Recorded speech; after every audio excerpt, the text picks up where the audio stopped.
Shalom Bapak Ibu Saudara yang diberkati Tuhan. Kembali berjumpa dengan saya lewat YouTube Pendeta Lin Kukuwail. Kita akan mendengarkan renungan di hari yang baru ini yang terambil dari 2 Korintus pasal 4 ayat yang pertama. Tetapi sebelumnya, marilah Bapak Ibu Saudara dimanapun berada, kita akan masuk dalam doa. Kembali kami bersyukur di hari yang baru ini Tuhan.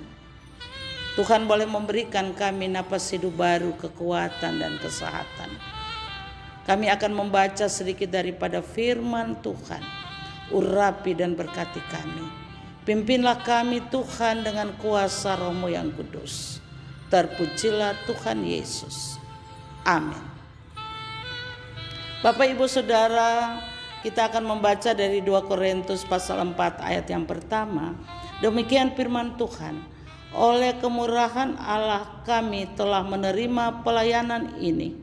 Karena itu kami tidak tawar hati. Sekian jauh adalah firman Tuhan di hari yang baru ini. Terpujilah Yesus Kristus. Bapak Ibu Saudara yang diberkati Tuhan, tema di hari yang baru ini sesuai dengan firman Tuhan yang sudah kita baca. Maka tema yang saya angkat ialah kami tidak tawar hati. Bapak Ibu Saudara yang diberkati Tuhan, pertama-tama kita menaikkan puji syukur kita kepada Tuhan Sang Juru Selamat. Karena kita menjalani hidup ini, Tuhan selalu menyertai. Dan juga kita menjalani kehidupan ini tidak selalu mulus. Banyak orang Kristen membayangkan bahwa kehidupan Kristen akan lebih mulus jika kita kembali melihat pada masa-masa yang lalu. Mengapa? Karena masa sekarang semakin sulit, sehingga sebagai orang beriman merasa kecewa dan tawar hati dalam menjalani hidup. Bapak Ibu Saudara sekalian yang diberkati Tuhan, firman Tuhan sesuai dengan tema kami tidak tawar hati. Firman Tuhan mengajak kita untuk tidak tawar hati. Mari kita melihat kehidupan Rasul Paulus dalam proses pelayanannya, memberitakan Injil Kristus. Ia banyak mengalami tantangan dari dalam maupun luar gereja yang ia hadapi.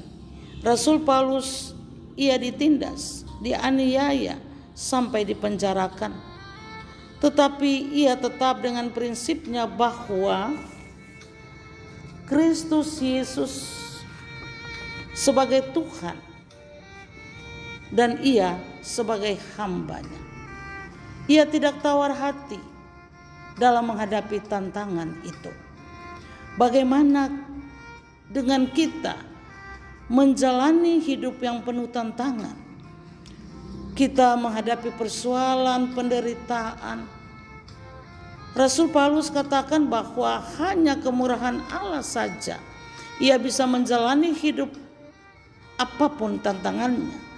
Jangan tawar hati. Masalah adalah bahagian dari kehidupan manusia tanpa terkecuali.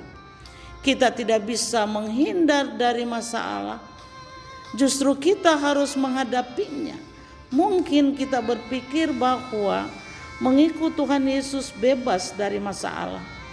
Dan ada yang katakan juga mengikut Yesus kok malah banyak ujian dan tantangan. Bapak Ibu Saudara yang diberkati Tuhan, justru kita harus lebih percaya kepada Yesus. Ia sangat mengasihi saudara dan saya. Dengan adanya masalah demi masalah yang menghiasi perjalanan hidup kita, jangan kita tawar hati. Justru Tuhan memperdulikan kita. Ia sedang memproses kita dalam semua persoalan yang kita hadapi, supaya iman kita semakin kuat dan berakar di dalam Kristus. Jangan lemah, jangan tawar hati, jangan kecewa, tetap semangat mencari Tuhan. Kita harus mencontohi kehidupan Rasul Paulus. Walaupun ia menghadapi tantangan, ia tetap menjaga hatinya agar ia tidak tawar hati. Kita baca dari 2 Korintus 4 ayat yang ke-16. Demikian firman Tuhan, kami tidak tawar hati, tetapi meskipun manusia laharia kami semakin merosot, namun manusia batinia kami dibaharui dari hari ke hari. Bapak Ibu Saudara yang diberkati Tuhan, marilah kita mengandalkan Tuhan Yesus dalam setiap persoalan kita, karena Tuhan yang akan memimpin hidup kita. Ia akan menyertai kita, Ia tidak akan membiarkan kita sendiri. Jangan takut dan jangan tawar hati. Tuhan Yesus menolong Bapak Ibu Saudara, dan saya percaya bahwa di dalam persoalan kita ada Yesus yang memberikan kekuatan baru untuk kita menjalani hidup ini dengan kemuliaan, dan tetap percaya bahwa Yesus Kristus adalah Tuhan dan Juru Selamat kami. Tuhan memberkati kita semua. Shalom.